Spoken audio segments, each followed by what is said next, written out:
నాగయ్య గారు ఈ రైతు ధాన్యం అనేటువంటి దాన్ని గో ఆధారిత ప్రకృతి వ్యవసాయం దేశీ రైసు వారిని ప్రమోట్ చేస్తున్నారు.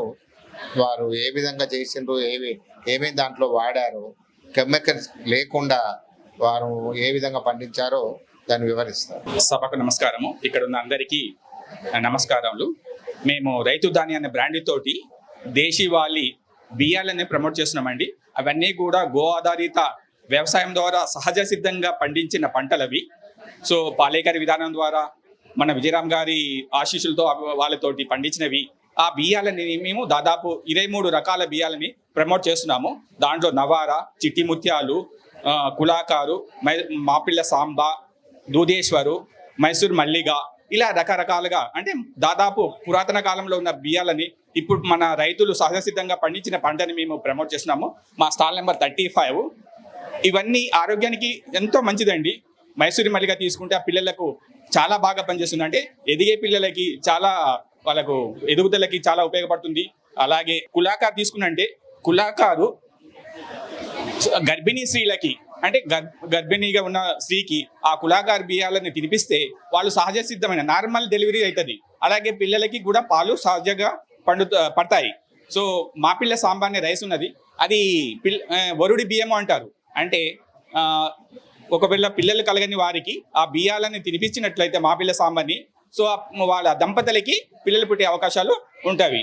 అలాగే పుంగారు కూడా సేమ్ లేడీస్కి తినిపిస్తారు, వాళ్ళకు పిల్లలకు కలగడానికి అవకాశాలు ఉన్నాయి. ఇలా మన సహజ సిద్ధంగా అంటే మెడికల్ వాల్యూస్ అన్నీ ఉన్న బియ్యాలను వదిలిపెట్టేసి ఈరోజు మనము హైబ్రిడ్ రకాలను మనం తింటున్నాము. సోనా మసూర్ అని, లేకపోతే సామ మసూరి, అవన్నీ ఏంటంటే పాలిష్డ్ తెల్ల బియ్యము. అంటే మనం చూడంగానే చేతిలో ఇలా జారిపోతూ ఉంటుంది, తెల్లగా సన్నగా ఉండటం, అవి తినడం వల్ల అనేక ఆరోగ్య సమస్యలు వస్తున్నాయి. అవి కాకుండా మన దేశీ పురాతన కాలం నుంచి ఉన్న బియ్యాలని మనము సహజ సిద్ధంగా పండించిన రైతులు ఎంతో మంది ఉన్నారు. వారు పండించిన పంటని మనం తినేట్లయితే వాళ్ళని ప్రోత్సహించిన వాళ్ళైతాము. అలాగే మన ఆరోగ్యాన్ని కూడా కాపాడుకున్న వాళ్ళం అవుతాము. నవారా రైస్ ఈ రోజులలో చాలా మంది ఇప్పుడు తింటున్నారు. అది షుగర్ పేషెంట్స్కు చాలా బాగా పనిచేస్తున్నది.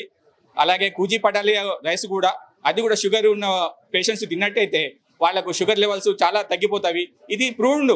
మీరు దయచేసి అందరూ మన దేశీవాలి రైస్ తినాలని, అదే మా స్థాయిలో దాదాపు 23 రకాల బియ్యాలని మేము అమ్ముతున్నాము. అవి మీరు సహజ సిద్ధంగా ఉంటాయి కాబట్టి ఎలాంటి కెమికల్స్ కానీ ఫెర్టిలైజర్స్ వాడకుండా పండించిన పంటలు కాబట్టి మీరు తినాలని ఆశిస్తున్నాం. Thank you sir. అంటే గత 30 సంవత్సరాల నుంచి ఉన్నటువంటి గ్రామ భారతి 15 సంవత్సరాల క్రితము పాలేకర్ గారితో ఏదైతే మనము ప్రమోట్ చేయడానికి ఈ గో ఆధారిత వ్యవసాయం చేయాలని ప్రయత్నం చేసినామో, అదే ప్రయత్నము పిల్లలు ఈరోజు రైతు ధాని అనేటువంటి పేరుతోని 23 రకాల దేశీ రైస్ని వాళ్ళు ఈరోజు మార్కెట్లో తీసుకొచ్చారంటే నిజంగా వారికి గ్రామ భారత్ తరఫున ప్రత్యేక ధన్యవాదాలు తెలియజేస్తున్నాము. ఈ విధంగానే ఇంకా కొంతమంది రైతులు ముందుకు ఈ విధంగా పండించే అవకాశం ఉంటే దానికి ఉన్న రేటు కూడా తగ్గే అవకాశం ఉంటుంది. ఎప్పుడైతే డిమాండ్ ఉన్నప్పుడు సప్లై కూడా ఉండగలిగితే మనం రేటు కూడా వాళ్ళకి అందుబాటులో ఇవ్వగలుగుతాము. దాని మీద అభిప్రాయం ఏంటంటే ప్రజల్లో ఈ ప్రకృతి గో ఆధారిత రైసు ఎక్కువ రేటు ఉంటుందేమో అనేది, దాన్ని మనం తగ్గించగలిగితే రైతులు కూడా, ఈ ప్రజలు ఎక్కువ మంది మన దగ్గరకు వచ్చి కొనుక్కునే అవకాశం ఉంటుంది, మనం ఎక్కువ కూడా పండించే అవకాశం ఉంటుంది. ఇదివరలాగా దిగుబడి తక్కువ వస్తుంది అనేది ఏం లేదు. ఒక 3-4 ఇయర్స్ ప్రకృతి వ్యవసాయం కింద చేయగలిగితే దిగుబడి కూడా బాగానే వస్తున్నది.